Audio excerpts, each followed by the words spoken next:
گویا ورقہ بن نوفل کی سماعتوں پر بجلی بن کر گرتا چلا گیا۔ وہ فوراً سنبھل کر اٹھ بیٹھے اور بولے، مقدس مقدس، یہ تو وہی فرشتہ ہے جو موسیٰ علیہ السلام کے پاس بھی آیا تھا۔ یقیناً محمد صلی اللہ علیہ وسلم بھی نبوت کے مقام پر سرفراز ہو گئے ہیں۔ جاؤ انہیں کہہ دو کہ اب وہ ثابت قدم رہیں۔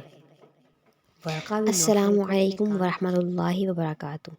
معزز سامعین و ناظرین، حضرت خدیجہ رضی اللہ تعالی عنہا کی حیات مبارکہ پر مبنی سلسلے کا اگر آپ نے پہلے حصے نہیں دیکھے تو ان کا لنک ڈسکرپشن میں موجود ہے، آپ وہاں سے دیکھ سکتے ہیں۔ مزید چینل کو سبسکرائب کر دیجئے، بیل آئیکن کو پریس کر دیجئے تاکہ اس سلسلے کا کوئی بھی حصہ آپ سے مس نہ ہو۔ اللہم صلی علی محمد وعلی آل محمد کما صلیت علی ابراہیم وعلی آل ابراہیم انک حمید مجید۔ اللہم بارک علی محمد وعلی آل محمد کما بارکت علی ابراہیم وعلی آل ابراہیم انک حمید مجید۔ حضرت محمد صلی اللہ علیہ وسلم کی زندگی حضرت خدیجہ رضی اللہ تعالی عنہا کی محبت بھری رفاقت میں آگے بڑھ رہی ہے۔ پرسکون گھر، محبت کرنے والی بیوی، مالی خوشحالی، پیارے بچے، مگر آپ صلی اللہ علیہ وسلم اپنے ارد گرد کے خراب حالات، سستی انسانیت اور اللہ کی زمین پر، اللہ کے بندوں پر اللہ کے دشمن کی مرضی چلتا دیکھ کر کوڑتے رہتے۔ آپ صلی اللہ علیہ وسلم کو خانہ کعبہ کے اندر بت اور باہر طواف تکلیف دیتا تھا۔ جب کہیں سکون نہ ملتا تو آپ صلی اللہ علیہ وسلم ویرانے کی طرف نکل جاتے ہیں، اور آپ صلی اللہ علیہ وسلم کو کسی ابدی سچائی کی تلاش تھی۔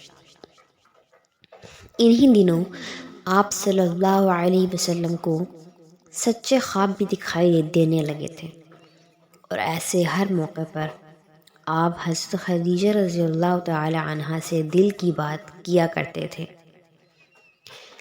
ایک روز آپ صلی اللہ علیہ وسلم نے خواب دیکھا کہ گھر کی چھت کی لکڑیاں اپنی جگہ سے ہٹیں، وہاں ایک راستہ بنا، پھر چاندی سے بنی ایک سیڑھی نصب کی گئی اور اس میں سے 2 آدمی گھر میں اتر آئے۔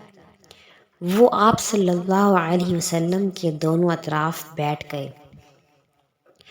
ایک نے آپ صلی اللہ علیہ وسلم کے سینے کے اندر ہاتھ ڈال کر آپ صلی اللہ علیہ وسلم کا دل باہر نکال لیا، اور ایک نے دوسرے سے کہا، اس بھلے آدمی کا دل کتنا اچھا ہے، اور پھر آپ صلی اللہ علیہ وسلم کے قلب مبارک کو صاف کر کے واپس رکھ دیا، اور وہ دونوں افراد جس راستے سے آئے تھے اسی سے واپس لوٹ گئے۔ آپ صلی اللہ علیہ وسلم بیدار ہوئے تو آپ نے گھبراہٹ سے اس خواب کا ذکر حضرت خدیجہ رضی اللہ تعالی عنہا سے کیا، اور ایسے ہر موقع کی طرح انہوں نے بڑی محبت، نرمی اور ملائمت سے آپ کو حوصلہ دیا۔ اور پھر آخر وہ دن آ گیا۔ ورقہ بن نوفل کی پیش گوئیوں اور آپ صلی اللہ علیہ وسلم کے پیغمبرانہ طرز زندگی کو دیکھ کر آپ رضی اللہ تعالی عنہا جس دن کے انتظار میں تھیں، رمضان کے ساتوں میں وہ نصیب ہو ہی گیا، جب آپ صلی اللہ علیہ وسلم آسمان اور زمین کے درمیان رابطے کا ذریعہ بنائے جانے کا پروانہ لے کر غار حرا سے نیچے اترے تو خوف اور دہشت کی شدت اگر انہیں کسی پناہ گاہ کی طرف لے آئی تو حضرت خدیجہ رضی اللہ تعالی عنہا ہی تھی۔ آپ صلی اللہ علیہ وسلم خوف زدہ اور پریشان گھر پہنچے تو یہی خدیجہ رضی اللہ تعالی عنہا تھیں جنہوں نے آگے بڑھ کر آپ کو سنبھالا۔ آپ صلی اللہ علیہ وسلم نے انہیں مخاطب کر کے فرمایا، مجھے کمبل اڑا دو۔ اس بار نبی اکرم صلی اللہ علیہ وسلم غیر معمولی طور پر زیادہ دنوں کے بعد واپس لوٹے تھے، مگر جب آپ واپس پلٹے تو اتنے پریشان تھے کہ جتنے پہلے کبھی نہ ہوئے تھے۔ شوہر کی پریشانی میں وفا شعاع بیوی ہمیشہ کی طرح حوصلہ اور امید کا پہاڑ بن گئی، اور آنے والے صدیوں کے لیے اپنی بیٹیوں کو یہ پیغام دے گئی کہ شوہر کو اس کی زندگی کے مشکل مرحلوں میں محبت اور خلوص کے جذبات اور جملوں کی ضرورت ہوتی ہے۔ ایسے ہر موقع پر انہیں حوصلہ نہیں کھو دینا ہوتا بلکہ شوہر کا سہارا بننا ہوتا ہے۔ حضرت خدیجہ رضی اللہ عنہا نے آپ کو سنبھالا اور نبی صلی اللہ علیہ وسلم سے وحی کی ارداد سننے کے بعد فرمایا، آپ صلی اللہ علیہ وسلم بالکل نہ ڈریں، خدا آپ کے ساتھ ایسا کچھ نہیں کرے گا جس سے آپ کو نقصان ہو۔ یہ خوفزدہ نہیں، خوش ہونے کا مقام ہے۔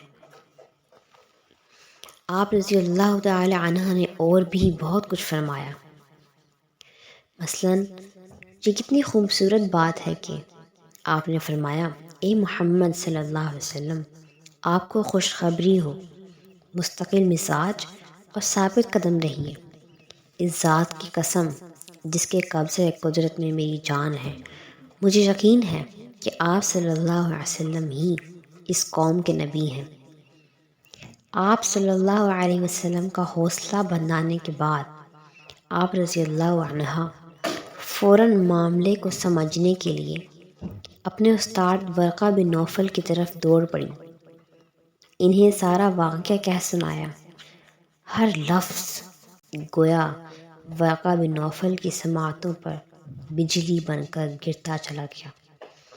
وہ فوراً سنبھل کر اٹھ بیٹھے اور بولے، مقدس مقدس، یہ تو وہی فرشتہ ہے جو موسیٰ علیہ السلام کے پاس بھی آیا تھا۔ یقیناً محمد صلی اللہ علیہ وسلم بھی نبوت کے مقام پر سرفراز ہو گئے ہیں۔ جاؤ انہیں کہہ دو کہ اب وہ ثابت قدم رہیں۔ ورقہ بن نوفل کو اپنے کانوں پر یقین نہیں آ رہا تھا۔ وہ ہستی جس کے لیے کائنات کی ہر چیز چشمے بیاں تھی، جس نے دنیا کا رخ موڑ دینا تھا، نہ جانے کتنے یتیم اس کی آمد کے انتظار میں ظلم سہتے سہتے رخصت ہو چکے تھے، نہ جانے کتنے انسانوں کا خون بہہ چکا تھا، کتنے مظلوم ظالمانہ نظام کے خونی شکنجے میں سسک سسک کر مسیحا کی دعائیں کرتے کرتے مر گئے تھے۔